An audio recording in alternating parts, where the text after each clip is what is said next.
Welcome along Hey, to the perfectly edited start of the show this week. Number 2, David. And we couldn't have got off to a better start. Last week was amazing. This week is going to be just last as week was exciting. fantastic. It was lovely catching up with Tix. She was We had, absolutely delightful. we had a bit of a giggle, didn't we? You can see there that we have already spoken to Tix Rice. That was last week, but you can still watch it on Behance with all the bits before and after the proper show. Today, of course, is the wonderful Rufus that's joining us. Now, you may notice, if you've seen any of these captions before, that something has changed. Our friend Tony Harmer is feeling a little bit poorly and has cancelled much of his stuff, including our little show. And we want to wish him all the very best. But also, Absolutely. thank you to Lucy Sullivan, who is a comic artist and writer who has stepped in, and she will be joining us next week. Now, that is one heck of a lineup, isn't it, David? I'm really, really pleased with it. It's a fantastic, fantastic lineup. We were, There's a lot of people there who I'm really eager to talk to. we were talking last week about how, certainly myself, been away from the creative sphere for a little while, for maybe a year, maybe 2 years. And so when I put these feelers out to these people, I was like, hey, do you fancy it? And I've been overwhelmed by the kindness and generosity of these people. And some that I just thought, I'll see what happens. And our guest today is one of those people. But of course, I underestimated his kindness of giving to the community. So, there we go. So, yeah, I'm really pleased. You're going to have to really pull some carry me next week, though, because I know nothing about comics and stuff. Oh no, next week I'm excited. Lucy is somebody who I won't delay too much because I want to get on to talking to Rufus, to be honest. But no, Lucy is an amazing artist. Like her work is so good.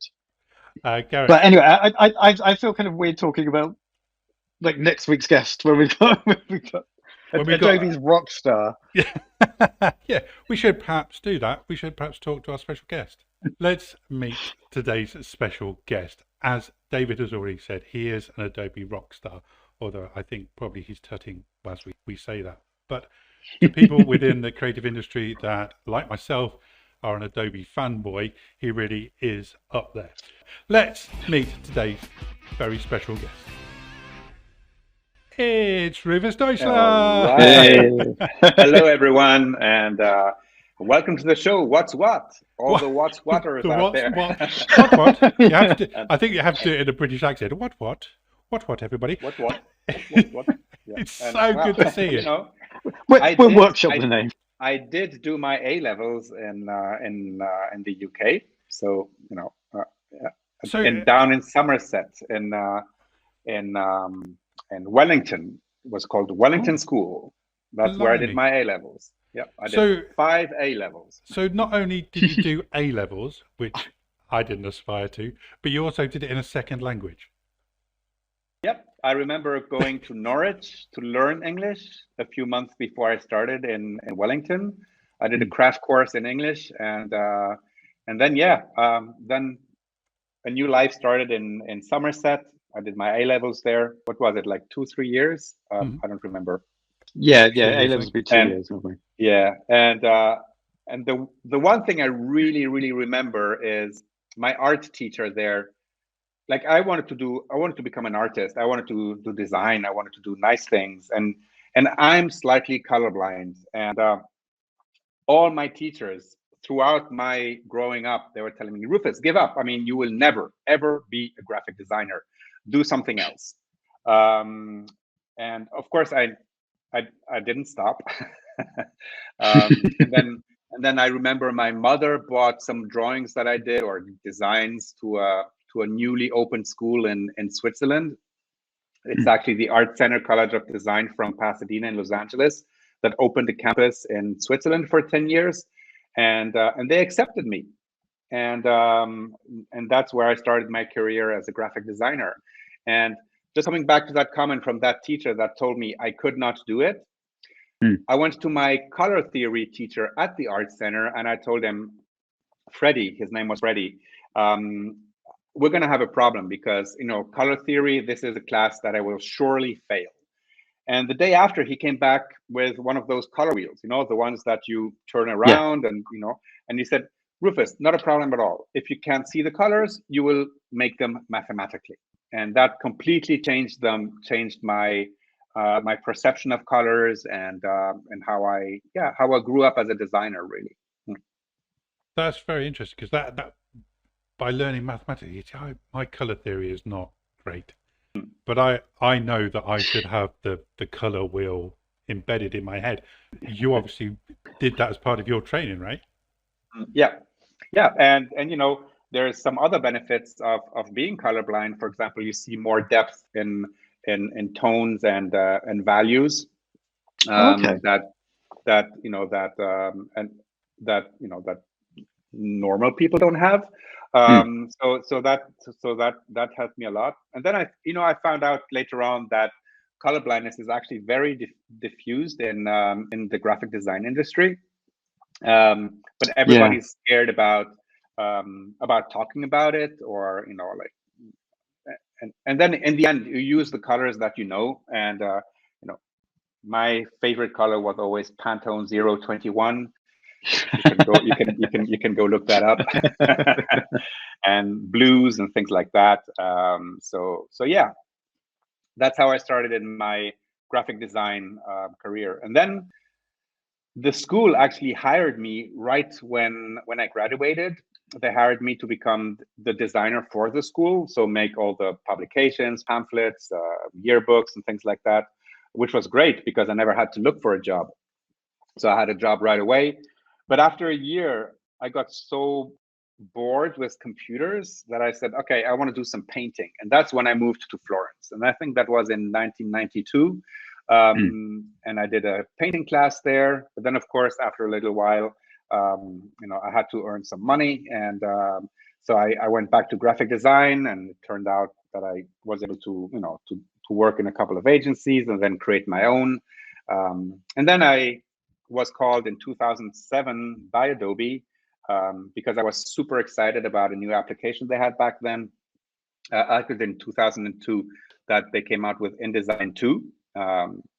Because like many people, I opened InDesign 1 and I said, okay, nice try, going back to Quark. And then, but when I actually saw what they did with InDesign 2, I became a very vocal supporter of what they were doing. And then in 2007, they called me and said, why don't you change your whole career and do something entirely different?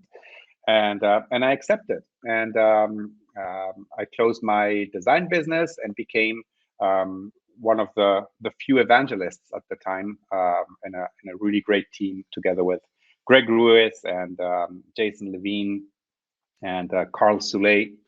And Jordan, who you're gonna be talking with in a couple of weeks. She's actually on my team. She's Jordan and I work together. So yeah, a lot of if it doesn't come any more highly recommended than that, could it? So tell me, what is a director worldwide Creative Cloud? Well, that's just like to put you in some sort of a structure, but I always think of my team as a one team. So for example, I don't call sub teams, I call them work groups. Like, you guys focus on that, you guys focus on this. Yes, of course, everybody reports to me, but I always try to have this, we're all in this together. And I consider everyone, brothers and sisters from another mother, and that's how I look at my team, which is actually growing. I just hired 5 new people in the US, and I think I'm gonna get the go away to hire some also in Europe. So that'll be interesting. But yeah, my team is growing very, very fast, and that's actually a very good signal from the company, because it means that they really believe in community and in the job that we do. So so that's good. It's I'm trying to phrase the question properly. That's surprises me that you are increasing the evangelism team when so much more now is being done remotely. Does that not mean that the and I know this is going to sound like a silly question, but does that not mean that the evangelists can do more with their time because they're not traveling around? Well, Eric, when like I mentioned, Jason, Terry, and I, we would travel in excess of 270 days a year, from one part of the globe to the other, which some might think, oh, how glamorous, how how wonderful, It is. I'm not gonna lie, I loved it, but it's also nice to be able to focus on other things. And actually, COVID helped with that, because we shifted the whole evangelism thing from being in person to being online. And right now we're actually shifting it to something more hybrid. So there is, in the US, we have a whole team dedicated to creating events all over the US. And the evangelists, of course, help out, going to these events. So we need more feet on the ground, because we need to find a good balance between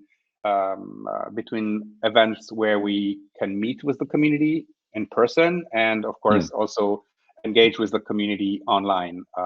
So we're doing both now. That is one thing that Adobe is very good at, is listening to their users. I found that over the years, and I remember when JDI first came in, the Just Do It initiative that Adobe had some years ago. It just transformed, for me, Photoshop. And the one thing that sticks in my mind, and you have to excuse my stream of consciousness here, Rufus, but the one thing that I remember from that is the stroke in Photoshop going from red to any color you wanted it to be. And it was like such a joyous day. No longer will it always be red. I'm very happy for you, Eric. Thank you very much. I'm done. I didn't have to do a red stroke. What's because you've had the the honor of introducing so many different developments now. Because I remember I was there when you very first unveiled Creative Cloud back in the day. That was 10 years ago. Yeah. 2012. Yeah, that was 2013. Yeah. Yeah, it was a long time ago now. Yeah, because I remember I was just in the audience, and you just announced it. I was like, wow, okay, this is different. What's been your has there been a standout thing that you've introduced, or one thing that you felt personally very proud of? Every release had its magic, and basically our job was to distill that magic and put it in a good story, and show people why it was useful, and why we actually made something happen in an application or the other. And then of course, I also come from a world where you used to buy software in boxes, and then it became the Creative Suite, and basically, and that's a funny bit of information. The Creative Suite was actually tested in Italy, as a box. They called it the Creative Suite. It was the only country in the world where the concept even existed. I think it was called really? Project Spumoni. And why did they do it in Italian? It's because you couldn't use the Italian version anywhere else, right? So basically it was condensed to one region, to one country, and so we tested out the concept of having all the apps bundled together. And then of course there was the video Creative Suite, there was the design Creative Suite, and all of that. And that worked for a few years, right? And then I think we made a really bold move. Not everybody liked it. I was a big supporter to go to Creative Cloud, to go on to the subscription model. And basically, to me as a designer, it made so much sense. When I had my agency, I would have to buy the Creative Suite for all of my employees, and that was thousands and thousands all at once, every 18 months. And then with the fiscal system, when you buy something, you can only write it off over a period of 5 years, right? Yeah. Which is already really stupid, because like you buy software and 18 months later you buy new software, and that software is already old, but you continue to write it off the taxes and all of that. And with the subscription model, on the other hand, it was all about a subscription that could be written off at the end of each month, for that matter, because it was a subscription. So it made so much sense to me as a creative professional that I really pushed hard to first get it done, and also be on the road to explain that. So that was a very important turning point, I think, when we did that. And then, of course, apps continued to evolve. Some apps appeared, some apps disappeared. And of course, I think what happened now in the past few months is, that's my other big turning point at Adobe. And that's, of course, generative AI. Yeah. And this is something that I also appreciate a lot, how it was approached at Adobe. We didn't just jump into it and did something, just for the sake of doing something. And the other thing that I really appreciate about Firefly, which is the name for our generative AI tools, is that we really, really rely on the community to participate in the conversation, to help us understand what's working, what's not working, how they think about generative AI, how they would like it implemented in their applications, or not. It's a big conversation. The Discord channel has hundreds of thousands of participants that have conversations about Firefly. So I invite everyone here also on the show to join us on these Discords and be part of the conversation, because you'll see that this is the new Adobe. We really want to have the community participate in helping us understand what the community wants, what the community needs. Of course, there's things that we know the community wants or needs, but they don't know that just yet. So we're going to do that anyway. But yeah, I mean, this back and forth with the community is essential to us. So all of these things, like Adobe Live, like your podcast here, what's what? Are really important. I'm done. I've got everything I need. are really important to to first keep the community together, and also talk about these things.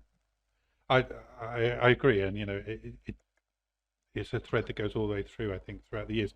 Although there was, from what I remember, a huge pushback for Creative Cloud. I remember it was only my second time doing the photography show, and standing in that booth at the photography show, wow, I earned my money that year. Whew, there was massive pushback. But you know what, Eric? Change is painful, and but it should always be embraced somehow. Just like generative AI now, you can scream as much as you want about its relevancy, but I think the way that we approached it, ethically sourcing images and things like that, that's that. And using content credentials through the Content Authenticity Initiative and flagging stuff is actually, yes, of course, I'm an Adobe employee, so I'm supposed to say those things, but I truly believe them. Is that I think we're doing the right thing, and just so you know, one thing that I told Adobe in 2007 on my first day of work, I said, the second you tell me to say something that I don't believe in, I'm out of the door, right? That's really good. This has been, like an understanding, throughout those 15 years I've been at Adobe. Never once have I been, pushing something that I truly didn't believe in. Good to hear. As somebody that obviously comes to all these events, like David and myself, to know that, and that's that does come through whenever you go to one of these things. I do think that does come through, actually, the way that you speak about every single event I've ever seen you speak at. It's always come across like your belief in your authenticity has always been very. It's always very easy to detect, and there's never been a case of like you've said something like he's just saying that, which you do get in corporate things. But no, that's really, it's good to have that kind of integrity. So, how long was generative AI behind the scenes before we got to see it with Firefly, Rufus? If you're allowed to tell us. I didn't know about it until early this year. Oh, really? Yep. Blimey. So it went super fast. Of course, over the years you've seen sneaks, at Adobe Max that were close to generative AI and things like that. So it's not like the engineers and programmers, weren't thinking about that in the years past. It's just that there was this huge acceleration from summer 2022 to now. How much has changed? I mean, last year at this time, none of us would have been talking about AI or generative AI or things like that. And I always say that we have hundreds of AI features in our applications, from Acrobat to InDesign to Illustrator to Photoshop, for that matter. And we've been adding them in the past 10 years. It's not generative AI, but it is AI. And when I think about AI, I always think about, AI is only as good as the algorithms that the programmers created to do something, right? So basically, it's just really good math and good programming that actually helps users to, save time on tedious and repetitive tasks. And generative AI is just one of them. But were you not worried? But November, December of last year, weren't you worried and going, oh, why aren't Adobe doing anything? Because I know that I was, before I saw a Firefly, I was like, hang on a minute, am I going to have to go out and come back in again? This isn't right. I think I thought about that a lot, and I really appreciate the fact that we allowed ourselves to pause and think about it, and not just jump on the bandwagon and do it like everybody else did. And one thing that is also very central to how I think about it is that generative AI is not, when you go to the Firefly website, there's generative text to image, there's text styling, there's some other things that you can try out. But creating images, to me, was never the end game of generative AI. The end game was when I saw it in Photoshop a few weeks ago, or maybe a month ago now. Time flies so quickly, because that makes so much sense. You take a real photo that you have and you extend it, or you replace objects in it. And I think that is really a storyteller's dream. I had a talk at the Royal Photography Society a few weeks back. There, I was expecting a lot of pushback, but when you explain exactly what generative AI is and actually how it can help you in your creative process, there was very, very little pushback, actually. I guess it's the same kind of pushback, when we moved from film to digital, or when we introduced sky replacement in Photoshop. It's for me, it's about creating more beautiful images and more importantly, democratizing the ability to create more beautiful content across the board. And that's why we put Firefly, the text to image, and the text styling effects directly in our new Adobe Express beta. So basically, that's perfect for that kind of thing, because people are doing social posts, they're doing all sorts of things with Adobe Express, where this sort of imagery actually makes a whole bunch of sense, because you need something very specific. So and this is what interests me, is how we at Adobe can then leverage these technologies and put them inside of the workflows. All right. So, and the Firefly website is called the playground. Yes, let's play. Okay, let's try to see what's possible, and play with the technology. And then once it comes into an application like Photoshop with generative fill, for example, then it becomes a tool, and I think pretty damn cool tool in that that allows you to do things that were just 2 months ago impossible or very time consuming, which you can do now very, very quickly. I absolutely agree. And my youngest grandson, he wanted Granddad to take his photograph and put it in with dinosaurs, and bish bash bosh, we were done. And my grandson left a very happy young man. So thank you for that, Rufus. So generative AI. So the changing the colors of selections and generative AI. Okay.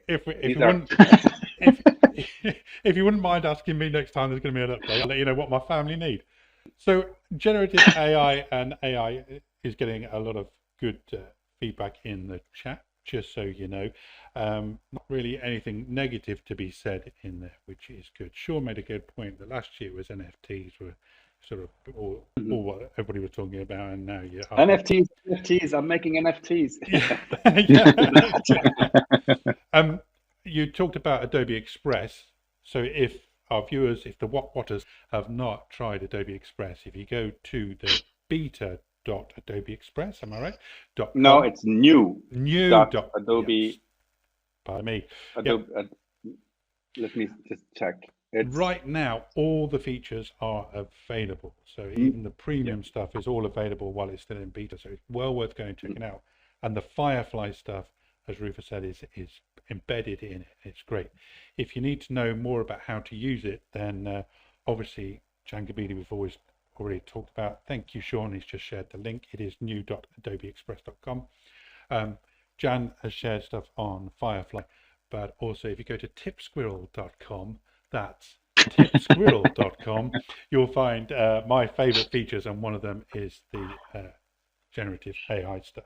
So for something, again, it was like, I'm thinking I'm obviously using a different package, which we won't mention, but we're using a different package, and then all of a sudden Adobe Express. But you can. I mean, like there is nothing wrong. I mean, okay, so, I'm a big supporter of whatever works for you. Okay. And so, as an educator, I was forever seeing my students going into Canva, and I'm talking about not just in the colleges, but I also teach or assess for apprenticeships. So these are older people that are in the workplace, and they are using Canva to do all kinds of stuff. I mean, really top-notch stuff.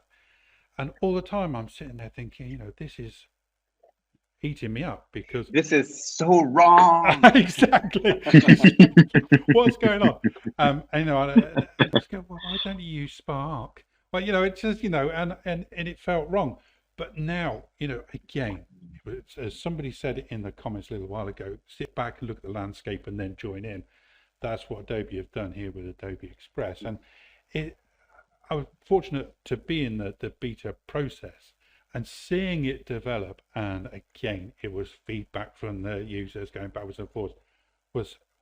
I've never been in any community quite like that before. And the cool thing about Adobe Express is that it's powered by Photoshop. It's powered by Adobe Premiere. It's powered by Adobe Illustrator. So, it's all of these things come together. Character Animator, my God, that blew my mind. You've got this free version of Character Animator where you can pull in different bits. Again, tipsquirrel.com, where you can pull in different things. But then with Adobe Express, somehow it listens to what you're doing and saying, and it goes, okay, a point is going to be good here. Checking your phone's going to be good here, and it just pops it in. It is extraordinary. And I know, And Eric, one thing that I want to remind everyone is that if you have a Creative Cloud subscription, you have access to the whole thing. It's already included, and many people don't know about that. And I think with the new Adobe Express, which is still in beta, the fact that you can now import or place native Photoshop files, native Illustrator files, makes the creative workflow much, much simpler. And again, coming back to the days when I had my agency, I'm thinking this would have been perfect. Instead of having clients calling me, oh, can you change this? Can you do this? No, I'll just make them a template in Adobe Express and say, you change it, and change it whenever you need. Just re-export it and shift that,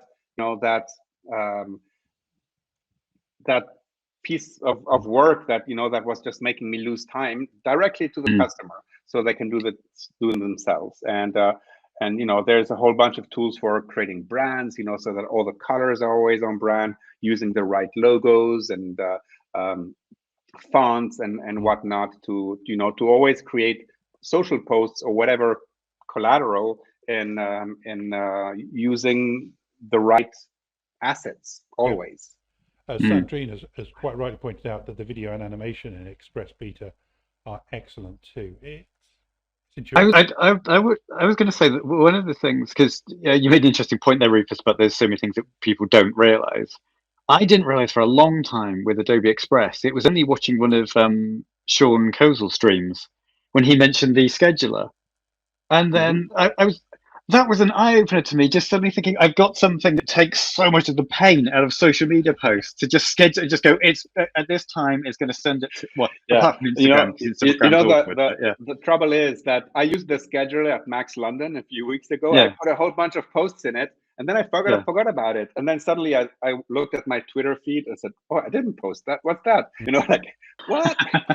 This is it. Again, like you say, it comes with your Creative Cloud subscription. This turned into a bit of an advert. Apologies to our Waters, but it comes with the Creative Cloud subscription.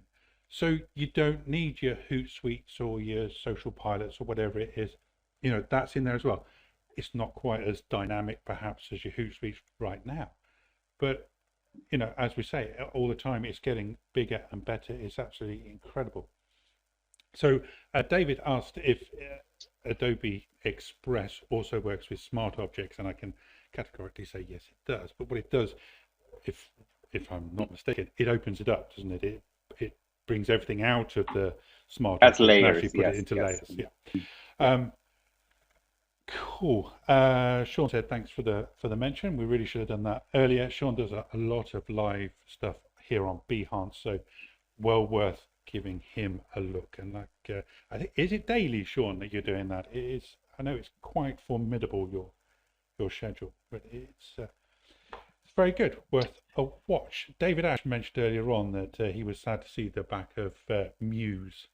That's going back some. Yes, Muse. I loved Muse. But the truth is, there are so many different tools, to do exactly the same out there. That it's and frankly, I know there was a big fan base for Adobe Muse, but unfortunately, it was too small of a fan base. Okay, so and with like everything, the few that were loving it and using it, of course, didn't go down well. It didn't go down well with me. I loved Muse, but it just didn't make sense anymore. David was very, very good with Muse. Very good. I know that from first hand. A lot of coding mistakes made, particularly in responsive design. He says, "Yep." So cool. So somebody else has actually brought up any sneak info about XD, and that's kind of, I don't see as much about XD these days as I did. Is that still being developed? And Eric, I told you can ask me anything, but sometimes I don't have the answer, and this is one of those things. Okay. I will not comment on Adobe Express, but like what on not on Adobe Express, Adobe XD, is that I mean, there's a lot of things happening, and Adobe XD users have probably seen that there's been lesser updates and things like that. But let's see what happens. Again, a great product, and I'd hate to see it not get the attention it deserves. Just saying. So that's dinosaurs, red outlines, and XD, please. Thank you. Good. So I'm just looking through the chat a bit more. Now, while I'm doing that, I want to talk to you about learning 4 languages. So you said earlier on Can you I came just ask, how old were you when you first? Because you said you did like a crash course in English, basically, like coming over Yeah, I here. How was, old were you when you I first don't started to know, learn? 16, 17. That's the age of A levels, right? Yeah. Yeah. But you kind of did it Well, as a throwaway comment, I was, Rufus. You I kind was. of threw it away that I went to Norwich, obviously, to learn English.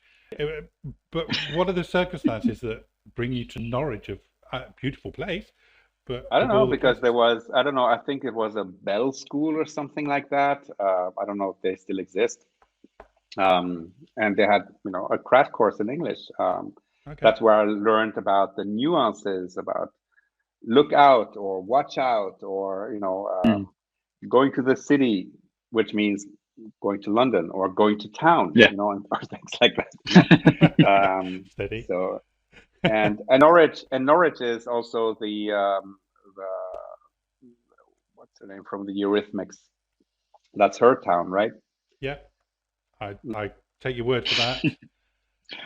I know it is the home of Anglia Television. That's all. That's There you go. basically all I know. Had a lovely time there at Anglia TV. There, just throw that in. Good. So, how many languages? It's 4 languages you speak, isn't it? Yeah, so Italian I learned when I came to Italy in Yeah. '92. French and German was because I grew up in the French part of Switzerland, and my parents are both German speakers, so they would talk to me in German. I would answer in French, and then of course English. Yes, I went to Norwich to learn English, but I I also spent a lot of time as a teenager listening to music and trying to understand the words, and Sure. that's also a very good way of learning a language. And of course now it's even easier now. YouTube and this, like, you can watch content in any language and try to figure it out. Yeah, that's how I learned What? the languages. Do you find you switch between them languages, like when you're talking just on a normal day to day, or do you have Well, like is there a preferred? interestingly, I count in French because that's the language I learned counting, Yeah. and so that stayed in me. Even though I speak French very, very rarely these days, I speak mostly Italian, Yeah. and I speak, German with my mother or my sisters sometime. But yeah, I mean, I guess English is, like also working for Adobe and the international community is the way to go. A couple of things from the chat, if we don't mind just veering off there. Annie Lennox was the person we were trying to think of. There we go. And the question was, how do you wind down? How do I wind down? Yeah, how do you relax?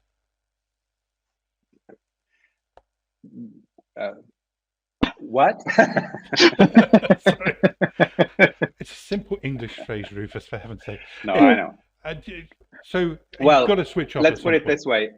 I live in one of the most beautiful towns in the world. I live in Florence, and that's how I wind down every evening, looking out at what I see, going for walks with my partner, my dogs.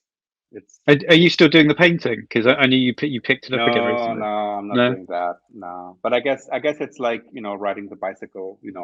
If I choose to start again, it'll probably tick back in. Oh yeah, absolutely. Angus wants to know which language you curse in. English. Really? English. It's far more expressive, isn't it? Or sometimes I curse in French as well. Yeah. See, my answer to that would be I don't curse. Thank you very much. Yeah. Okay, cool. I'm just looking through the chat, and a lot of people saying that they would love to live in Florence. Of course they would. Very nice. Good. Dave, you got anything to ask? Fill in for me. I was just going to ask. because you always seems like so busy and you're doing so many things. What's a typical day in your life? It's never the same. It's never the same. So there is absolutely no routine. Actually, if I had a routine, it probably would, I would probably drive me nuts. Now it's always different, and then suddenly, and I'm on what's what, like what, or I have you have to fire your agent. I have meetings with my team in the US. This week is actually great because Adobe US is on complete shutdown for the whole week, so no late evening calls. There is absolutely no routine. Wow, that's good. But what's your favorite thing to do? Wait, I just had a screen come up here. My favorite thing to do, like work-wise? I was thinking work-wise, but I mean both actually. I suppose that a lot of your personal stuff would be just enjoying life in Florence, to be honest. Yep, absolutely. That's number one. And work-wise, and it's hanging out with the community, and whether that's at Max London or Max in Los Angeles or other places, it's that's where the action is, and that's where you get the energy to continue. And whether that's in a chat like here on What's What, or on Adobe Live, it's I think that's what makes it all real. And, sometimes I'll say, the community makes everything real, and it does. Are the Max tours going to be a regular thing, Rufus? Yes. Bosh, it will become a regular thing. What is something in your career that surprised you that was a good thing?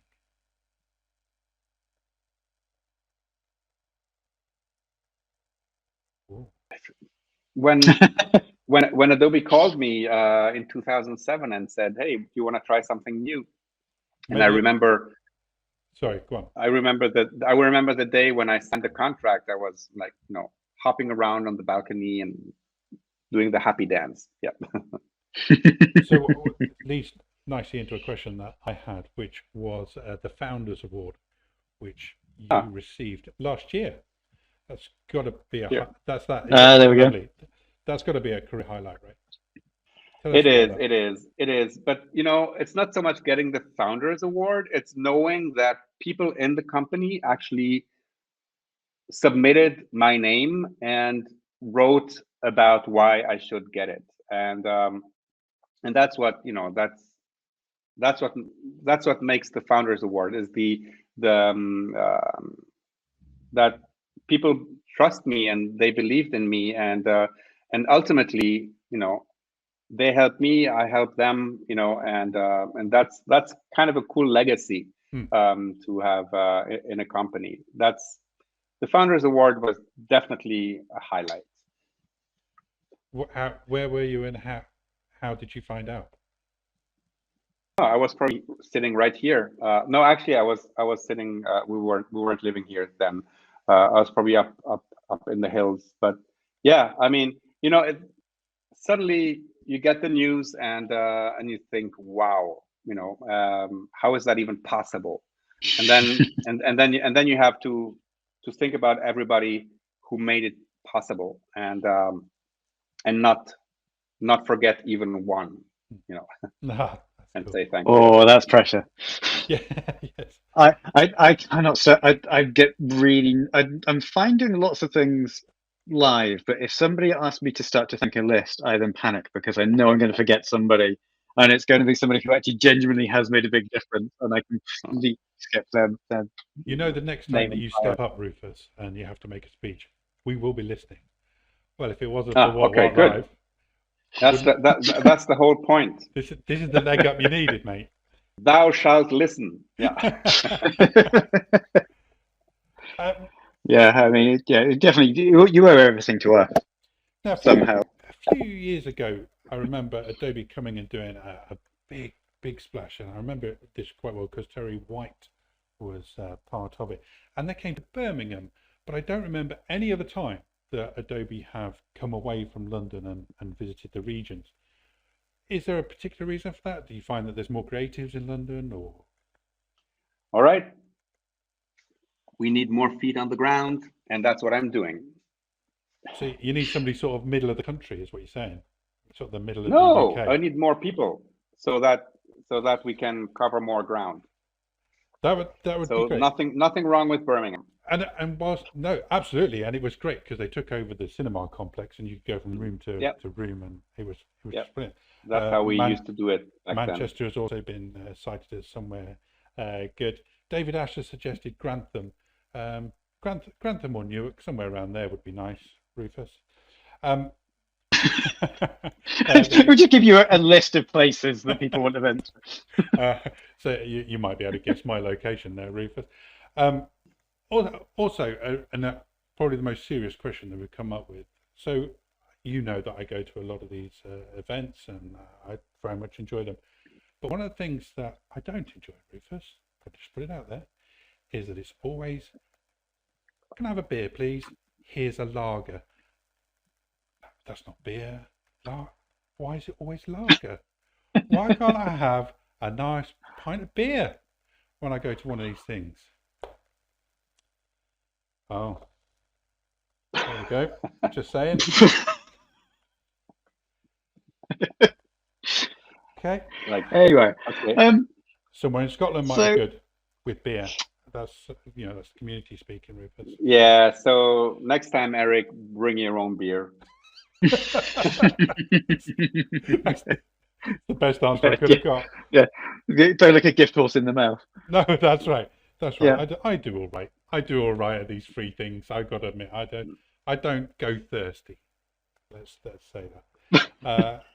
Our person Ian Sayers is with us. Hello, Ian. Welcome along. He said he'll buy me a pint. Thank you. I'll hold you to that. Also, somewhere in Asia would be nice for the Max to go. Again, I guess this is all about people again, isn't it? It's about getting people down there. Good. I've got to ask. We ask all our guests: is there anything that you would like to share with the community? This is your chance to tell us or demonstrate. No. It was just wonderful to be here and be part of this episode of What's What. What? Yeah, we got a new catchphrase, and I'm going to have Rufus Deuchler. We'll workshop something. As my ringtone. What? Excellent. Good. I want to say thank you, of course, to Rufus. We're running way over time, but of course, when you've got a guest like yourself, we're going to do that.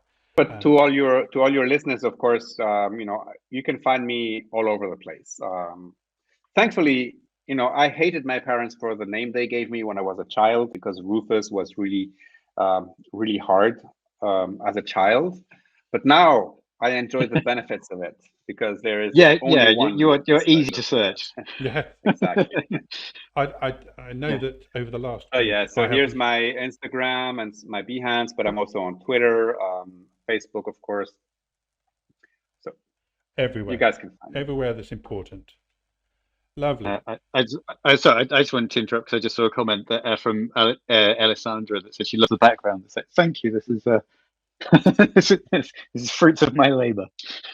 It's interesting. That's not the first person that's commented about your background. And no, I'm going to start changing the stuff on the shelves each week now. I'm going to start just rotating things and like shifting things around to show like more things. I feel like I'm underperforming in the background. There's like a whole wall. There's 2 walls worth of a tribute to my childhood / adulthood. Rufus, it's been an absolute pleasure. We'd love it if you came back again at a later date. There's plenty more that we didn't get to talk about. I had all these questions about your family, what you do, and all this kind of stuff, but we've not had time. So please come back anytime. Oh, I've got one more quick question. Sorry, can I do one more? You did this last week too. I know. Sorry, it's just when you mentioned about your color blends earlier, I remember because we're friends on Facebook. You had some. I cannot think of the name of them. Chroma. Enchroma. Enchroma. They work. Yeah, they work. Yeah, they work for me. They don't work for everyone, but they work for me. So I can, if I wear them outside, all the colors are really more vivid, and I can make them out much better. Do you use cool. Do you use those a lot? Or because I wonder if you'd. It's one of those things I don't know how some people react, because I imagine it's quite strange after perceiving something, life in general, from your own specific viewpoint, like suddenly having the glasses. Does that I mean, obviously, it would have been like interesting, a curiosity. But is that something you go back to regularly, or is it something you now Yeah, leave behind? sometimes I pull them out. I've been living, over 50 years, seeing colors the way I do. Yeah. And sometimes, yeah, like when I want to, to have that extra oomph to the colors, I will wear them. Yeah, absolutely. Okay, cool. Lovely. An outpouring of thanks and gratitude to you on the chat, Rufus. Sandrine, in particular, says that she was very grateful to the kindness you showed her during a workshop, typography workshop. So, it lives on. And I second that. And I'm sure David would like to third that too. It's been really great and very kind of you to come along to our humble little show. The second episode of this debacle, and you gave your time to it. So thank you very much indeed. The second of many. Yeah, I hope so. Yeah. Stick around because obviously we'll be saying goodbye to the Behancers once the show is finished on YouTube. But for now, Rufus Deuchler, thank you very much. Thank you. We did it, David. We did Yes. it. We spoke to Rufus Deuchler for over, nearly an hour, I think. Yeah, I know. Do you know what? That's the first time I've been able to speak to Rufus where one of us hasn't been presenting something. So it's quite often a case of there's it's either very, very loud and like Rufus like trying to talk to each other, or it's very much a case like, oh hi, how's it going? Yeah, no, I've got to do a thing. That was really, really good. We've got some cracking kids, haven't we? Yeah. Absolute crackers. Next week, as we said earlier on, Lucy Sullivan will be stepping in. Thank you very much, Lucy. And again, we wish Tony all the very best. But Lucy is with us next week. Really looking forward to that. It's a whole new sphere for me, and I'm looking forward to listening to you and Lucy get you. I'm just going to geek out. It's going to.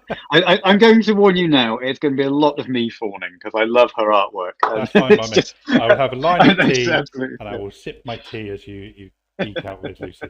It's brilliant. Thank you very much. Thank you to everybody that's joined us live. That really does make all the difference. As it's been said throughout this little show, it's all about the community, and your help in this has been absolutely invaluable. Thank you very much. If you've got any feedback or comments you'd like to give, by all means drop them in wherever you're watching this. We will read every single one.